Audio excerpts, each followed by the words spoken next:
I woke up in a sweat. My dream was so vivid. It was terrifying. I dreamt a massive storm came up the coast out of nowhere, wrecked the ship, and all of us on board drowned. My heart was pounding. This was the second night in a row I had that same dream. It was like I could feel it in my bones. I mentioned it to my wife, and she said you've already been paid in advance. This was very true.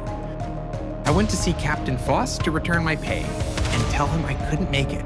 But once he learned why I didn't want to go, he refused to take the money back and demanded I make the voyage.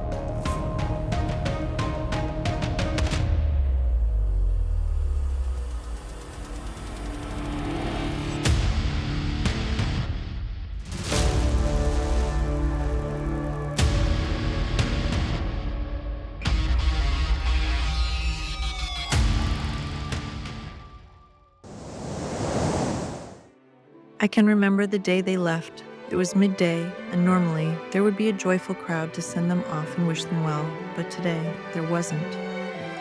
Maybe it was the November chill in the air and the gray skies above. I had a funny feeling they would not make it to New Orleans. I didn't even want to go on this voyage. I had a very similar dream, or I should say a nightmare, as Thomas did. I saw 7 caskets floating out at sea, and when I shouted at the sky, who were they for? I heard a voice whisper back, the crew of the Isidore. We sailed along the Kennebunk River and headed out to sea. The skies were gray, and you could feel it in the air. I knew Captain Foss was determined to leave today. I wish he had listened to me and Thomas. I'm not very superstitious, but my dream was surreal. The Isidore was caught in a nor'easter. Swells as big as 30 feet, blinding snow, and 50 miles per hour winds. It is believed that it was trying to make its way back to Kennebunkport when it smashed into pieces near Cape Nettic Island. Many will know it today as Nubble Lighthouse. Unfortunately, the Nubble wasn't around back in 1842. In the morning, pieces of the ship washed up on Bald Head Cliff. Today, Bald Head Cliff is home to the Cliff House Hotel.